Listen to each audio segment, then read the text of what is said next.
Very good morning students. आज हम लोग ग्रामीण नगरीय उपांत यानी कि रूरल अर्बन फ्रिंज के बारे में पढ़ेंगे। ये बेसिकली दो शब्दों से मिलकर के बना हुआ है, ग्रामीण उपांत और नगरीय उपांत, यानी कि जहाँ पर नगर और गांव का इंक्रोचमेंट यानी कि अतिक्रमण क्षेत्र होता है, वहाँ पर स्वरूप और कार्य दोनों ही भिन्न भिन्न स्थिति में होते हैं, वो कहलाता है फ्रिंज जोन।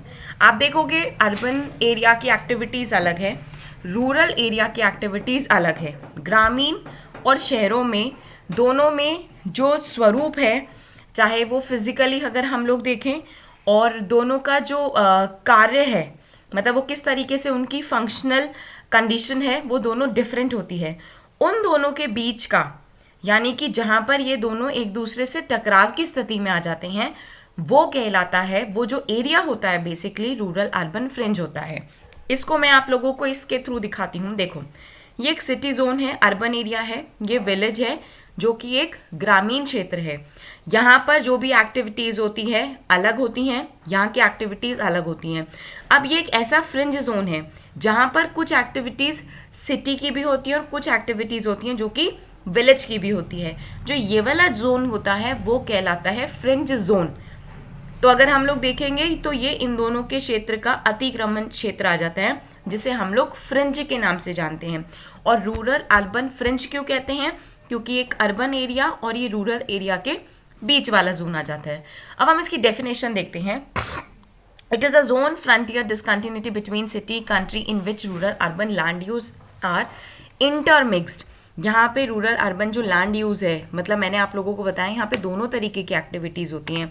अगर हम लोग पुराने समय में देखें तो कोई भी एक नगर होता था या हम कहेंगे कोई एक क्षेत्र होता था, बसा हुआ क्षेत्र होता था, वो चारों तरफ अपने यहाँ पर अपनी तरफ चाहे वो सिटी वॉल बना करके रखते थे, बाउंड्री बना करके रखते थे, बड़ी बड़ी दीवारें बनवा लेते थे, या कोई नदी के सहारे उनके अंदर एक डिसकंटिन्यूटी होती थी। लेकिन आज के परिप्रेक्ष्य में जहाँ पे अगर हम इसकी इंपॉर्टेंस ऑफ स्टडी भी साथ में पढ़ें तो उसमें ये है, जहाँ पे सिटी एक्सपेंशन हो रहा है, यानी कि जो शहरी क्षेत्र हैं वो बढ़ते जा रहे हैं, पॉपुलेशन ग्रोथ होती जा रही है, तो वो एक पर्टिकुलर एक डिफाइन एरिया में नहीं रह सकती है। जैसे जैसे विकास होता है, जैसे जैसे डेवलपमेंट होता है, पॉपुलेशन बढ़ती है, वैसे वैसे हम लोग देखते हैं सिटी रीजन के जो बाहर वाले क्षेत्र होते हैं उन क्षेत्रों का भी डेवलपमेंट होने लग जाता है। तो इसका जो मुख्य कारण है फ्रिंज जोन के डेवलप होने का, वो कारण एक तो जनसंख्या की बढ़ना और अर्बन एक्सपेंशन, यानी कि जब सिटी बढ़ती जाती है तो वो आसपास के एरिया को अपने में समाती जाती है। फ्रिंज जोन इसमें डिफाइन करा हुआ है as a relation to the city exist in agriculture hinterland around the beyond major town where land use is changing. यहाँ पे लैंड यूज जो होगा डिफरेंट होगा। यहाँ पे फ्रिंज जोन में देखेंगे कुछ डिफरेंट कैरेक्टरिस्टिक्स देखेंगे, और विलेज के अंदर हम लोग कुछ डिफरेंट कैरेक्टरिस्टिक्स देखेंगे। और हम लोग देखेंगे जैसे जैसे डेवलपमेंट हुआ है, पॉपुलेशन बढ़ने के साथ साथ, अर्बन एक्टिविटीज़ बढ़ने के साथ साथ, अर्बन एक्सपेंशन होने के साथ साथ, अर्बन एक्सपेंशन होने का जो बहुत बड़ा कारण है वो ट्रांसपोर्ट है, क्योंकि अब लोगों को सिटी से दूसरी जगह पर आना जाना कंपैरेटिवली इजी लगने लगा है। रोज़मर्रा में भी हम लोग देखते हैं सिटी के अगर आसपास कोई गांव है तो गांव से लोग बाग जॉब करने के लिए सिटी एरिया के अंदर आसानी से आ जाते हैं और फिर वो वापस से चले जाते हैं। तो इसके बीच वाली जो बेल्ट है वहाँ पर अलग अलग तरीके की एक्टिविटीज़ होना स्टार्ट हो जाती है, यानी कि फ्रिंज जोन होना डेवलप हो जाता है। अब ये जो आइडिया और कॉन्सेप्ट है रूरल अर्बन फ्रिंज का, ये आया कहाँ से है? लेकिन अगर हम लोग सबसे पहले अगर इसकी हिस्ट्री देखें कि ये जो कॉन्सेप्ट है, ये जो व्यू है, ये आया कहाँ से है, तो सबसे पहला जो प्रयास था वो सबसे पहला प्रयास किया था वॉन थ्यूनेन ने 1826 में।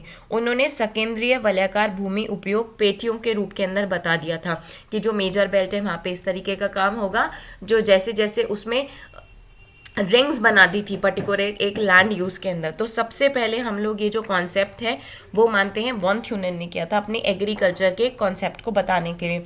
उसके बाद में 1925 में जॉनसन ने भी बताया था, और इस तरीके से ये आगे उसके बाद में 1928 में बर्गेस ने बताया, आगे चल कर के बढ़ता ही गया। लेकिन पर्टिकुलर जो रूरल अर्बन फ्रिंज है, इस वर्ड का जो मतलब जो हम लोग कहेंगे नगरीय उपांत जो शब्द है, इसका जो प्रयोग किया था वो 1937 में क्या था, प्लीज़ इसको चेंज कर लेना, इट इज़ 1937 में टी.एल. स्मिथ ने इसको यूज़ किया था। और जो इसका डेवलपमेंट एक कॉन्स्टिट्यूटेड जो 3 वर्ड्स इन्होंने दिए थे रूरल अर्बन फ्रेंच, प्रियोर ने दिए थे 1968 में। Rural is a common word denoting word village and country side. इन्होंने दोनों रूरल अर्बन फ्रेंच तीनों जो वर्ड्स थे इनको बताया था ये तीनों वर्ड्स कौन से हैं। इसके अलावा एक और चीज़ जो MCQs में आ सकता है, पहली बार जो रूरल अर्बन फ्रेंच को डिफ़ाइन किया था वो डिफ़ाइन किया था सॉल्टर ने 1940 में। उन्होंने बताया था, उनकी जो डेफिनेशन थी वो ये थी कि यह पेटी नगरीय ग्रामीण भूमि उपयोग का मिश्रित रूप है तथा नगर के बाहर फैली यह पेटी भूमि उपयोगियों की विशेषताओं के आधार पर कई वर्गों में बांटी जा सकती है। यह पेटी गंभीर व जटिल समस्याओं से ग्रसित होती है जिसके निदान के लिए उचित नियोजन की आवश्यकता होती है। ये जो डेफिनेशन थी वो सॉल्टर ने दी थी। इसके अलावा ऐसी बहुत सारी डेफिनेशन है जो मैंने आप लोगों के साथ एक PDF भी शेयर करूंगी जिसमें आप लोग देखोगे। तो हम लोगों ने देखा कि ये जो कॉन्सेप्ट है कहाँ से आया और ये देखते हैं।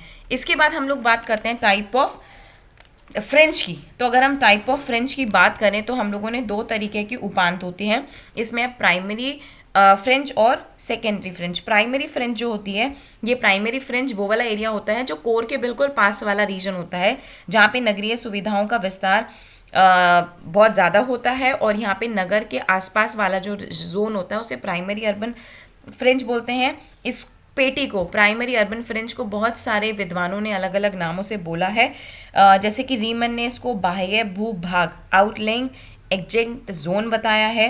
एंड्रयूज ने इसको अर्बन फ्रेंच के नाम से बोला है।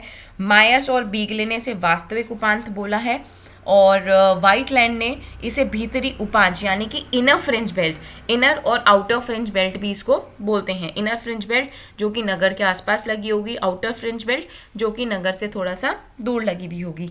MMP सिन्हा ने भीतरी उपांत को इंटर फ्रेंच और अर्बन सब अर्बन फ्रेंच के नाम से भी बोला है। सेकेंडरी अर्बन जो फ्रेंच है बेसिकली वो एरिया होता है जो नगरीय उपांत के बाहर चारों तरफ फैली हुई गौण नगरीय उपांत होता है। ये हम देखेंगे कोर रीजन है। कोर रीजन के जो बिल्कुल पास वाला रीजन है, जो बिल्कुल भीतरी अर्बन एरिया से लगा हुआ है, दैट इज प्राइमरी, और उससे जो थोड़ा सा दूर लगा हुआ है दैट इज अर्बन फ्रेंच। ये हम लोग देखेंगे। यहाँ पर फ्रेंच जोन डेवलप हुआ है, जो पास वाला एरिया है दैट इज इनर एंड जो उससे थोड़ा सा दूर है दैट इज आउटर। इसको भी अलग अलग नाम से जाना गया है, जैसे रीमन ने उपनगरीय क्षेत्र सब अर्बन जोन कहा है इसको, एंड्रयूज ने इसको रूरल फ्रेंच कहा है, मायर्स बीगले ने इसे आंशिक उपांत यानी कि पार्शियल फ्रेंच कहा है, वाइटलैंड ने इसे ग्रागर उपांत यानी कि अर्बन फ्रेंच कहा है। MMP सिन्हा ने इसे आउटर फ्रेंच या रूरल सब अर्बन रीजन कहा है। तो अलग अलग नाम है जिसमें हमने टाइप ऑफ फ्रेंच देखेंगे। नेक्स्ट हम लोग देखते हैं स्टेजेस ऑफ ग्रोथ है। अब जो स्टेजेस ऑफ ग्रोथ है ये अलग अलग जोग्राफर्स ने इसको अलग अलग तरीके से डिफाइन करा हुआ है, जिसमें हम लोग रामचंद्र MMP सुना, PR Vyas, Sudesh Nangia, H Carter, KN Gopi, और हम लोग देखेंगे पहल, वेहरविन, वॉल्टर, डिकिंसन, ऐसे बहुत सारे मैंने आप लोगों को नाम बताए हैं विद्वानों के, जोग्राफर्स के, जिन्होंने अलग अलग ग्रोथ स्टेजेस बताए हैं, अलग अलग तरीके बताए हैं कि किस तरीके से ये डेवलप होता है। प्योर का मैं आप लोगों को बताती हूँ। बेसिकली जो प्योर है स्टेजेस ऑफ ग्रोथ की, ये तो रामचंद्र का मैंने यहाँ पर दे ही रखा है। प्योर जो है उन्होंने बताया कि नगर के निकट निर्मित जो क्षेत्र जहाँ पे सामाजिक और आर्थिक इकाइयों के रूप में होती है, जहाँ पे ग्रामीण शासन को कर देता है, विद्युत, गैस, पानी, यातायात जैसी नगरीय सुविधाएं भी प्राप्त होती है, भूमि उपयोग और जनदान की दृष्टि से वहाँ पर दोनों विशेषताएं होती है, ग्रामीण भी और नगरीय भी। ये जो है इसको फ्रेंच कहते हैं। यहाँ पे नगरीय सेवाएं पूरी तरीके से नहीं होंगी, कुछ अधूरी होंगी, अपर्याप्त होंगी, अपूर्ण होंगी, और यहाँ पे असमन्वित कटिबंध की व्यवस्था होगी, मतलब कि लोग आते जाते रहेंगे। और अगर हम देखेंगे यहाँ पे जनसंख्या घनत्व जो है आगे बढ़ सकता है। यातायात सुविधाओं की अपर्याप्तता होती है। कार मालिकों की संख्या अधिक होती है क्योंकि यहाँ पर वही लोग रहते हैं जो अपने पास में कार ओन सकें, खुद के पास में ट्रांसपोर्ट फैसिलिटीज़ हो। फिर हम लोग देखते हैं ये स्टेजेस कौन सी है, जनरल हम लोग देख रहे हैं। तो सबसे हम लोग देखते हैं rural stage. Agriculture is the main occupation, people who live in village, landless labourers were large group and work in agriculture labours. हम लोग देखते हैं रूरल स्टेज के अंदर तो सब जने जो हैं वो कृषि में लगे हुए हैं। दूसरा है the stage of agriculture land use change. यहाँ पे क्या होता है, सिटी ऑफर करती है मार्केट, जैसे कि जो प्रोडक्ट मिल्क प्रोडक्ट्स हैं, वेजिटेबल है, विलेजर्स जो हैं जो पोजीशन में होते हैं कि सप्लाई करते हैं, वो अपनी मार्केट यहाँ पे स्टैब्लिश कर लेते हैं, जिससे कि शहरों के लोग यहाँ से आकर के खरीद लेते हैं। इसके लिए भी 3 फैक्टर रिस्पॉन्सिबल होते हैं, क्योंकि यहाँ पे increase in the city population led to demand of products like milk and vegetables.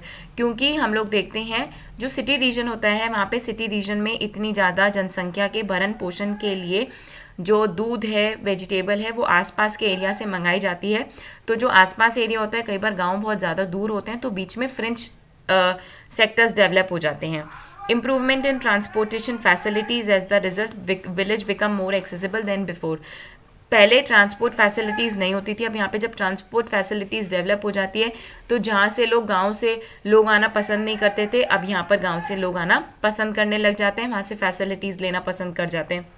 आपने अगर देखा हो तो हम लोगों के यहाँ पे बहुत सारे ऐसे मिल्क प्रोडक्ट्स होते हैं जो यहाँ के नहीं होकर के लोकली किसी ना किसी गांव के आसपास से होते हैं। वो बॉटल्स में या टिन्स में या थैली में हर रोज़ सप्लाई करते हैं, और वो आसपास किसी गांव से 20 किलोमीटर 25 किलोमीटर दूरी से भी वो आसानी से आ जाते हैं, क्योंकि उनके पास में अपना ट्रांसपोर्टेशन फैसिलिटी होती है, वो पब्लिक ट्रांसपोर्ट पर निर्भर नहीं होते हैं, तो कंपैरेटिवली वो आ जा सकते हैं। In case people awareness in direct contact with the city increase over a period time. ये भी एक बहुत इंपॉर्टेंट फैक्टर हो जाता है। इसके बाद है occupational change, state of occupational change. The village population respond to employment opportunity in the city. हम लोग देखते हैं लोगों को ऐसा लगता है गांव के कि यहाँ पर उन लोगों को एम्प्लॉयमेंट जो अपॉर्चुनिटी है वो सिटी में ज़्यादा मिलेगी। Some village families have started business like repair shops, tea shops, grocery in the city. जो छोटे छोटे से शॉप्स होते हैं वो गांव के लोग ज़्यादातर लगाना पसंद करते हैं। The mobility of village population increase and number of scooters, bikes, car, city buses increase हो जाते हैं। House of rebuilt with better furnished and well equipped in the village. Next हम लोग लेंगे stage of urban land use and growth. The few plots land from villages are purchased by real estate agents from the city. City के real estate agent से ले लेते हैं। They develop into resident colony.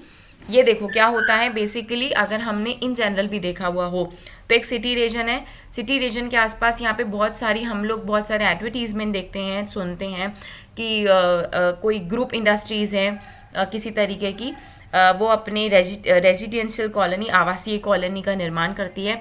वो आवासीय colony क्या होती है, सिटी रीजन में नहीं डेवलप हो पाती क्योंकि इतनी लैंड ही नहीं होती है, ना वो विलेज में किसी विलेज में डेवलप हो पाती है। विलेज और सिटी रीजन के जो बीच वाले रीजन होते हैं वहाँ पे ये रियल एस्टेट एजेंट्स जो होते हैं वो बड़ी बड़ी आवासीय कॉलोनी का विकास करते हैं, जिससे कि वहाँ पे लोग आना पसंद करें और वहाँ पे रहना शुरू कर दें। तो यहाँ पर क्या होगा, लैंड चेंज हो गई, लैंड जो यूज़ था पहले जो खाली पड़ी हुई ज़मीन थी वहाँ पे चेंज होने लग जाता है। इसके अलावा हम लोग देखते हैं, ये एग्जाम्पल दे रखा है जैसे कि दिल्ली डेवलपमेंट अथॉरिटी है, यहाँ पे प्राइवेट जो सेल होती है, जो प्राइवेट लैंड डेवलपर्स हैं उनको बेची नहीं जाती, दिल्ली डेवलपमेंट अथॉरिटीज़ को ही इन जगहों, ये जो फ्रिंज वाली जोन होती है वहाँ पे बेची जाती है, जिससे कि गवर्नमेंट जो है इन एरियाज़ को ईजीली डेवलप कर पाए कुछ मास्टर प्लान्स के थ्रू। जो फैसिलिटीज़ वो एक सिटी रीजन में नहीं दे पा रहे हैं वो उन जगहों पर जहाँ पे पॉपुलेशन बहुत सारी रह रही है और वो उस नगर के ही काम में आ रही है, वहाँ पर इनको रखा जाए। तो बेसिकली ये एक हम लोगों ने इम्पॉर्टेंट था, ये अर्बन विलेज स्टेट है, ये आप एक बार देखोगे। मैं आप लोगों को एक बार इन जनरल वापस से ये बताना चाहती हूँ कि अगर हम देखेंगे गांव और शहरों में, तो गांव और शहरों के बीच में जो फ्रिंज जोन है वो खाली पड़ी हुई ज़मीन, जब ट्रांसपोर्ट फैसिलिटीज़ में पॉपुलेशन बढ़ने के साथ, सिटी एक्सपेंशन के साथ, वो उस खाली पड़ी ज़मीन में कुछ चेंजेस होने लगते हैं। कुछ चेंजेस में वहाँ पे सिटी रीजन में पॉपुलेशन पोल्यूशन बहुत ज़्यादा होता है, उस पोल्यूशन से दूर रहने के लिए जो उच्च वर्ग के लोग होते हैं जिनके पास ट्रांसपोर्ट खुद वो फैसिलिटीज़ ले सकते हैं। इसमें फार्म हाउस एक बहुत अच्छा एग्जांपल है, जो सिटी के पास में ही कहीं पर एसोसिएटेड यहाँ पे कहीं पर लगा हुआ होगा, वहाँ पे रेजिडेंशियल कॉलोनीज़ बन जाती है। कुछ निम्न तबके के लोग जहाँ पर वो जो सिटी में घर खरीदना या नगरों में रहना प्रेफर मतलब फाइनेंशियली जो अफोर्ड नहीं कर पाते हैं, वो सिटी के आसपास रहना शुरू कर देते हैं, जिससे कि वो अपनी जॉब सिटी में कंटिन्यू कर पाएँ और वो आसपास वाले एरियाज़ में रह पाएँ। कुछ सेलर्स हैं, जैसे कि मैंने आप लोगों को बताया, मिल्क प्रोडक्ट्स हैं, वेजिटेबल्स हैं, वो अपने वहाँ पर शॉप्स लगा कर के वहाँ से वो फिर वापस से सिटी के अंदर बेचने लग जाते हैं। बड़े मल्टीप्लेक्सेस हैं, बड़े मॉल्स हैं, बड़े सिनेमा घर हैं, वो भी आउटस्कर्ट्स में लगने लग जाते हैं। बड़े रेस्टोरेंट्स हैं, ये बहुत आजकल चलन में आ चुका है फ्रिंज एरिया के अंदर भी, कि मेन सिटी से दूर कुछ लोग जाना चाहते हैं, आउटिंग पर्पस से भी वहाँ पे बहुत सारे रिजॉर्ट्स डेवलप हो जाते हैं। अलग अलग कई बार इंडस्ट्रियल बेल्ट डेवलप हो जाती है फ्रिंज रीजन में। कई बार सिटी में इतना ज़्यादा पोल्यूशन होता है, इतनी ज़्यादा ब्राउन लैंड कन्वर्ट हो चुकी होती है कि उसको ग्रीन बेल्ट, वहाँ पर फ्रिंज जोन के अंदर ग्रीन बेल्ट बनाई जाती है। कई फ्रिंजेस के अंदर हम लोग डंप यार्ड्स देखते हैं, जहाँ पे सिटी के कचरे को बाहर डाला जाता है। तो हम जो हैं किसी भी एक एरिया के फ्रिंज में कोई सेम मतलब सेम तरीके की इकोनॉमिक एक्टिविटीज़ या सोशल एक्टिविटीज़ नहीं देखते हैं, क्योंकि हर फ्रिंज जोन में अलग अलग तरीके की एक्टिविटीज़ होती हैं। वो जो एक्टिविटीज़ होती हैं वो सिटी पर और उसके आसपास वाले गांव पर निर्भर करती हैं। हम लोग अगर कंपेयर करेंगे इंडिया से और बाहर की, जो मैं बात करूँगी बाहर की कंट्रीज़ से, तो जो बाहर की कंट्रीज़ हैं वो वहाँ पर जो ज़्यादातर फ्रिंज है वहाँ पे ज़्यादातर इंस्टीट्यूशनल बेल्ट्स डेवलप होती है कि लोग बाग पढ़ने के लिए थोड़ा सा बाहर की तरफ मूव करते हैं। वहाँ पे हॉस्टल फैसिलिटीज़ भी होती है, बच्चे रहते भी हैं। ये ट्रेंड अभी इंडिया में भी बहुत सारी जगह पे डेवलप हुआ है। तो city to city, urban area to urban area, country to country, जो फ्रिंज एरिया की कैरेक्टरिस्टिक्स होंगी वो अलग अलग होंगी। वो डिपेंड करेंगी कि सिटी की क्या डिमांड है। तो आप लोग काफ़ी सारी जब केस स्टडी करोगे, इसमें पढ़ोगे कुछ जो स्टडीज़ करी हुई है इंडिया में और बाहर भी, तो आप लोगों को और अच्छे से समझ में आएगा। और जितना मैंने समझाया है, मैं उम्मीद करती हूँ कि आप सबको समझ में आया होगा। Thank you so much.